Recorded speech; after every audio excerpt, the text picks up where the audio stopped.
ये बिल सिर्फ और सिर्फ माइनॉरिटी को जो है ना, माइनॉरिटी को परेशान करने के लिए, दबाने के लिए किया गया है। कि माइनॉरिटी की तादाद कितनी है? मुसलमान 12% 13% है और मेजॉरिटी 85% है।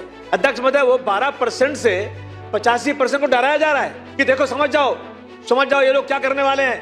मेजॉरिटी मायनॉरिटी हा जो काही विषय आहे, अबू आझमी आज सभागृहात छाती ठोकपणे सांगतोय तसं नाहीये आणि हे होत नाही। लव जिहाद असा काही प्रकारच नसतो। याला खोडून काढणारा काल परवाचा जो काही विषय झालाय, अगदी ढळढळीत उदाहरण आहे आपल्या समोर, जे अमित साटम यांनी भर सभागृहात मांडलंय। दक्ष केशव वैद्य असं स्वतःचं नाव सांगितलं। दक्ष केशव वैद्य असे नाव सांगत बनावट आधार कार्ड, पॅन कार्ड, तरुणीशी प्रेम संबंध प्रस्थापित केले। लग्नाची तयारी सुरू असताना तरुण इक्बाल शेख आहे असे उघडकीस आले।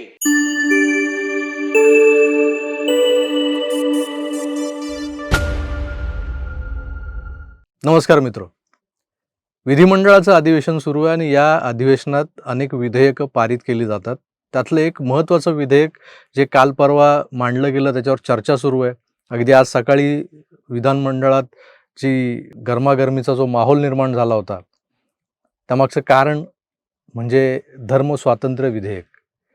कुणाच्याही धर्मावर जबरदस्तीनं घाला घालून त्याला त्याचा धर्म बदलायला लावणं, धर्मांतरण करणं, मग यात नुसती जबरदस्ती, ताकद वापरणं, या सगळ्या गोष्टी वगळता छुप्या पद्धती ज्या आहेत, म्हणजे लांगुल चालन करणं, लालूच देणं, प्रलोभनं दाखवणं, कुठल्याही मार्गानं एखाद्याचा धर्म बदलणं हा कसा गुन्हा ठरू शकतो आणि त्या गुन्ह्याला काय जबरी शिक्षा होऊ शकते, याची साधक बाधक चर्चा या धर्म स्वातंत्र्य विधेयकाच्या निमित्तानं आपण विधिमंडळात होताना बघणं अपेक्षित होतं। पण झालंय काय, हे धर्म स्वातंत्र्य विधेयक जे मांडलं जातंय, त्यामुळे ही जी काही लसणीची शेती जी आहे ना, लसणीचे कांडे जे काही या विधिमंडळात आहेत, ज्यांना मराठी बोलायचं वावडं आहे, जे वंदे मातरम बोलत नाहीत, भारत माता की जय बोलत नाहीत, पण त्यांना हे जे काही ह्याच्या प्रिव्हिलेजेस जे म्हणतात ना, तुम्ही जेव्हा लोकप्रतिनिधी होता, बरं हे लोकप्रतिनिधी तरी का होतात, कसे होतात, असा प्रश्न जेव्हा अगदी सुरुवातीला पडायचा, तेव्हा लक्षात यायला लागलं की या शहराची, या महाराष्ट्राची आणि त्यातल्या त्यात मुंबईतल्या काही भागांची जी काही बदलती डेमोग्राफी आहे, ज्याच्याबद्दल भारतीय जनता पक्षाचे मुंबई अध्यक्ष अमित साटम सातत्यानं बोलत असतात की मुंबई हिरवी करण्याचं एक षडयंत्र रचलं जातं आहे, ते आत्ताचं नाही आहे। गेली कित्येक दशकं अबू आसिम आझमी सारखी जी काही मंडळी आहेत ना, ही मंडळी ही मुंबई हिरवी करण्याचं जे काही षडयंत्र आहे, त्या षडयंत्राला खतपाणी घालत ते लोकप्रतिनिधी झाले, वारंवार तिथून निवडून येतात, ते स्वतः येतात, त्यांची मुलं येतात, म्हणजे पप्पू की मम्मी, पप्पू का चाचा, पप्पू की चाची, सगळेच।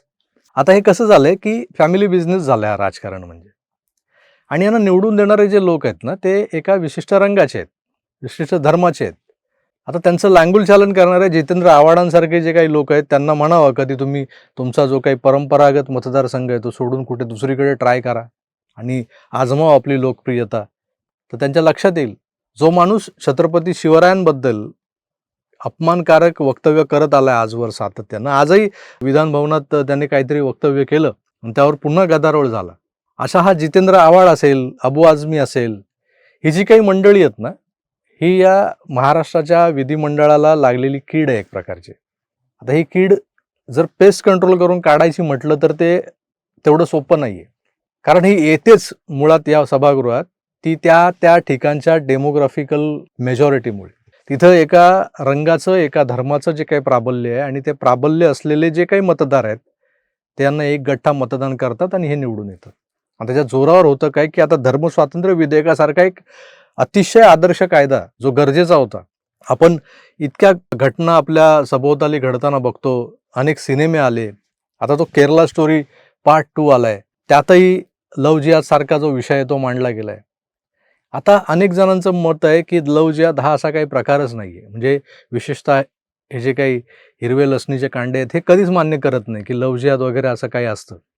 अगदी मला एका आपल्या ब्राह्मण कन्वर्टेड महिलेनं मला फोन केला होता, तुम्हाला तो किस्सा सांगितलेला आहे। ती स्वतः कन्वर्ट होऊन मुसलमानाबरोबर लग्न करून 4-5 पोरं जन्माला घालून खुश आहे, मग तो नवरा अत्याचार करत असेल, तो 3 तलाक सारखा त्याच्याकडचं हत्यार वापरत असेल, मग हलाला होत असेल, मग काय काय होत असेल, हे सगळ्या गोष्टी सगळं सहन करत या ज्या महिला आहेत या आपल्या कर्माचे भोग भोगत असतात.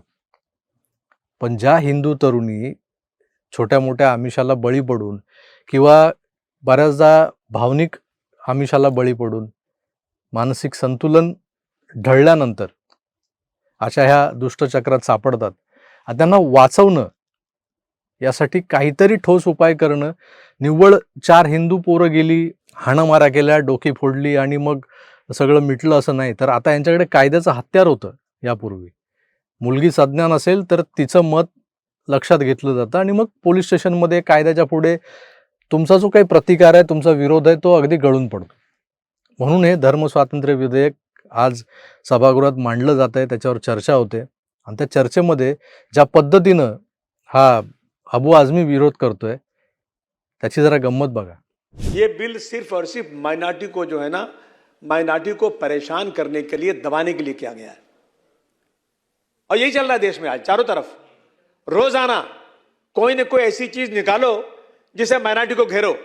अध्यक्ष महोदय, मैं पूछना चाहता हूं बहुत अदब के साथ कि माइनॉरिटी की तादाद कितनी है? मुसलमान 12%, 13% है और मेजॉरिटी 85% है. अध्यक्ष महोदय, वो 12% से 85% को डराया जा रहा है कि देखो समझ जाओ ये लोग क्या करने वाले हैं.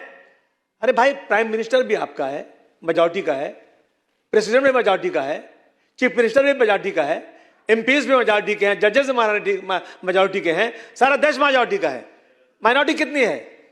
लेकिन माइनॉरिटी को ऐसा निशाना बनाया जा रहा है जिससे लगता है कि माइनॉरिटी इस देश को बर्बाद कर देगी. पाहिलं मित्रो, अबू आझमीने उपस्थित केलेले प्रश्न. आता हे असं होतच नाही किंवा मग तुमच्याकडे तर 80% मेजॉरिटी आहे, मायनॉरिटीमध्ये लोक आहेत किती, 12-13%. पण मायनॉरिटीला आजवर आपण 80 आणि 20च्या प्रमाणात आपण नेहमी विभागित करत आलेलो आहोत. पण हे 80-20% प्रमाण राहिलेलं नाही. आता हे जवळपास 39-40% घरात पोचलेले आहेत. आणि हे 40% उद्या हळूहळू नक्कीच 100पर्यंत जातील. एक 2047 हा त्यांचा एक गजवाय हिंद करण्याचा टार्गेटेड एरा आहे. तो म्हणजे 47 पर्यंत त्यांना हे सगळं करायचं आहे. त्याच वेळेला 2047ला मोदीजींना हा भारत बलशाली करायचा आहे, विश्वगुरू बनवायचा आहे. 2 ज्या विरोधाभासी गोष्टी आहेत, एकीकडे विकास आहे या देशाचा, एकीकडे अधोगती आहे, धार्मिक अधोगती आहे. या 2 गोष्टी, आणि खरं तर ही धार्मिक अधोगती नुसती अधोगती नाही, तर एका धर्माला संपवण्याचा, गजवाय हिंद करण्याचा, म्हणजे या हिंद प्रांतातला एकही काफिर शिल्लक राहता कामा नये. संपूर्णपणे हा जो प्रांत आहे तो पूर्णपणे हिरव्या रंगात रंगवून टाकायचा, इथं इस्लामी चांद तारा फडकवायचा. हे या गजवाय हिंदचं सगळ्यात मोठं लक्ष आहे. आणि ते पूर्ण करण्यासाठी यांनी डेडलाईन ठेवली आहे 2047ची. एका बाजूला मोदीजींनी या देशाला विश्वगुरू बनवण्याची, एक विकसित राष्ट्र बनवण्याची जी डेडलाईन ठरवली ती 2047ची. 2047 हे महत्त्वाचं वर्ष तर आहेच. कोण सरस ठरतोय, कोण आपलं ध्येय सगळ्यात आधी गाठतोय, हे बघणं खरंच रंजक ठरणार आहे. पण ह्या स्वप्नरंजनात, मनोरंजनात आपण किती काळ गुंतून राहणार? कारण मेजॉरिटी मायनॉरिटी हा जो काही विषय आहे, अबू आझमी आज सभागृहात छाती ठोकपणे सांगतोय, पण तसं नाही आहे. आणि हे होत नाही. लव जिहाद असा काही प्रकारच नसतो.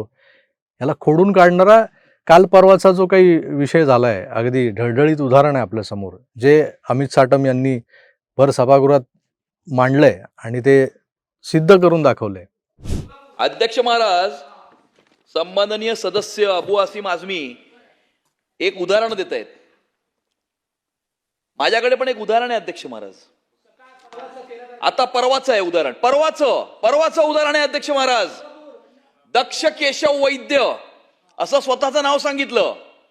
दक्ष केशव वैद्य असे नाव सांगत बनावट आधार कार्ड, पॅन कार्ड, तरुणीशी प्रेम संबंध प्रस्थापित केले. लग्नाची तयारी सुरू असताना तरुण इक्बाल शेख आहे असे उघडकीस आले. आणि हे पॅन कार्ड आणि आधार कार्ड कोण तयार करतात अध्यक्ष महाराज? हे एक षडयंत्र आहे अध्यक्ष महाराज. हे अशा प्रकारचे लोकप्रतिनिधी जे असतात ना, हा एक पॅटर्न आहे, पॅटर्न. तर असा दक्ष केशव वैद्य नावाचा जो काही मुस्लिम होता, ज्याने नाव बदलून तो बंद खोलीत नमाज पढायचा आणि एका ब्राह्मण कुटुंबातल्या मुलीला फूस लावून तिच्याशी लग्न करायला निघाला होता, आपले खोटे डॉक्युमेंट्स तयार केले होते, हे सगळं या भारतात होतं, महाराष्ट्रात होतं आहे, मुंबईत होतं आहे. आणि त्याला विरोध करायला किंवा ह्या सगळ्या ज्या वाईट चाली, प्रथा, रूढी हे सगळं संपवून टाकायला जर एखादं धर्म स्वातंत्र्य विधेयक आवश्यक असेल आणि ते मांडण्याचा प्रयत्न, ते मांडण्याची पहल जर या महायुती सरकारने केली असेल, तर ते विधेयक सर्वानुमते, बहुसंख्येनं, बहुमतानं पारित व्हायला हवं, ही सदिच्छा आहे. पण त्याच्या आड येणारे हे जितेंद्र आव्हाडांसारखे, अबू आझमीसारखे हे जे काही हिरवी बांडगुळं आहेत ना, जी का या सभागृहात आहेत, याचं कारण मी सुरुवातीला सांगितलं आहे. त्यांचा बिमोड करणं फार गरजेचं आहे. त्यासाठी ही डेमोग्राफी बदलावी लागेल, कारण या डेमोग्राफीमुळेच यांची ताकद वाढली आहे. आज हे सांगतात आम्ही 12 ते 20% आहोत, पण मी जसं म्हणालो की हे 12 ते 20% नाही, तर हे 40%च्या जवळपास पोचलेत. हे 40% कंट्रोलमध्ये ठेवायला हवेत आणि ते करण्यासाठी ही अशी विधेयकं, असे कायदे, ज्या कायद्यांना घाबरून हे यांच्या बिळातून बाहेर निघालेच नाही पाहिजेत, अशा पद्धतीचे कायदे या सभागृहात पास होणं गरजेचं आहे. आणि त्यासाठी जे लढतायत म्हणजे नितेश राणेंसारखा एक हिंदुत्ववादी, कडवट, कट्टर आणि वोकल असलेला आमदार, आमदार काय उपकार करतायत का? एवढं बोलायचं ना, जाऊन बोला ना त्या टिपे आणि औरंगाबादबद्दल. जाऊन आम्ही काय बोलणार? पण पहिले आहे ना अध्यक्ष महोदय, निलंबित करा अध्यक्ष महोदय. प्रत्येक मुद्द्यावर तो माणूस आवाज चढवून बोलतोय सभागृहात, असा आमदार अजून किमान 100 तरी असायला हवेत. असे 100 नितेश राणे ज्या वेळेला या सभागृहात बसतील, तार स्वरात आपले मुद्दे मांडतील, तेव्हाच झोपलेला हिंदू जागा होईल आणि धर्मस्वातंत्र्य विधेयकासारखे जी काही विधेयकं आहेत, जी काही बिल्स आहेत, ती अशी सरळसोटपणे पास होतील आणि त्याशिवाय पर्याय नाही.